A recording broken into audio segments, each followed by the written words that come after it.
د کابل د سولې انسټیټیوټ یعنی کیپ لخوا په لغمان کې د قومي مشرانو او ځوانانو سره د سولې تر عنوان لاندې غونډه ترسره شوه. په دې غونډه کې د نوموړي انسټیټیوټ رئیس محمد نادر نعیم، د یاد انسټیټیوټ د بنسټګرو له ډلې الماس زاخیلوال ورسره راغلي نور استازي، د افغانستان د پشه یي ځوانانو د متحدې ټولنې رئیس حنیف الله غمخور پشه یي، د لغمان یو شمېر قومي مشرانو او ځوانانو ګډون کړی و. په پیل کې حنیف الله غمخور پشه یي مېلمنو ته تر ښه راغلاست وروسته د دې ناستې په موخو خبرې وکړې او ګډونوالو ته یې مفصل معلومات ورکړل. نوموړي ویل افغانان داسې یو باعزته سوله غواړي چې د افغانانو پر مټ راشي او د ټولو افغانانو په خوښه وي.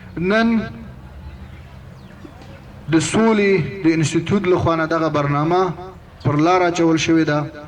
یوازینی هدف دا دی چې د سولې په ارتباط باندې، د سولې د روانو مذاکراتو په ارتباط باندې د لغمان د ولسونو نظر او غوښتنې څه شی دي.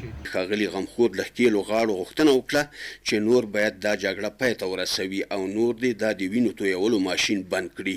وروسته د سولې انسټیټیوټ رئیس محمد نادر نعیم په خپلو خبرو کې وویل چې د دوی موخه د دې غونډې څخه دا ده چې دوی د خلکو او ولسونو څخه مخامخ نظر واخلي او واوري چې د سولې په برخه کې د خلکو نظر څه دی او څه غواړي. امروز باعث نه تنها نماینده انستیتوت صلح کابل، باعث یک برادر کوچک شما، من افتخار میکنم که به می جلسه ما اشتراک کردم، نظریات نیک شما رو شنفتم.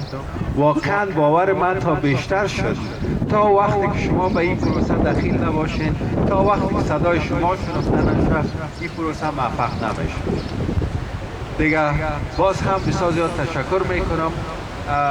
دوستا اینجا هستند، پشه صاحب هستند، هر وقت که بخواید ما به خدمت شما هستم. این فرصتی که دریچه کوچکی که میسر شده بر ما شما، خداوند توفیق بده که از این ما یک برداشت درست کنیم و واقعا یک صلح پایدار و عزتمند نصیب ملت مدیب افغانستان شد. ما بسیار خوش هستم که پروگرام اول از ولایت محترم لغمان شروع میکنیم و بسیار افتخار میکنم که نظریات خود با ما شریک بسازیم. نوموړي وویل افغانان تر ټولو ډېر سولې ته اړتیا لري چې باید موږ دې برخې ته ټول په ګډه کار وکړو. ښاغلي نعیم له ټولو ګډونوالو څخه مننه وکړه چې د سولې احساس لري او نن د سولې غوښتلو په خاطر راټول شوي دي. نوموړي ویل د سولې لپاره غږ اوچتول پکار دی. موږ به له خپلو ولسونو سره په دې برخه کې همکاري کوو. همداراز الماس زاخیلوال هم د لغمان له ولسونو مننه وکړه چې د سولې غږ اوچتولو په خاطر راټول شوي دي. نوموړي په دې برخه کې د هر راز همکاري ډاډ ورکړ. خوشحاله یم چې نن په ښکلي لغمان کې یم، له تاسو سره یم. نن موږ ډېرې خبرې نه کوو، نن غواړو تاسې نه واورو. په سوله کې ژوند د هر انسان یو حق، په سوله کې ژوند ښکلی دی. د سولې روانه پروسه د خدای کامیابه کړي، مګر سوال دلته دی هغه سوله چې د ملت نه رانشي، هغه سوله چې د ملت د بطن نه رانشي، هغه سوله چې هغې کې د خلکو زموږ د وګړو د احساساتو انعکاس موجود وي، هغه سوله اوسي.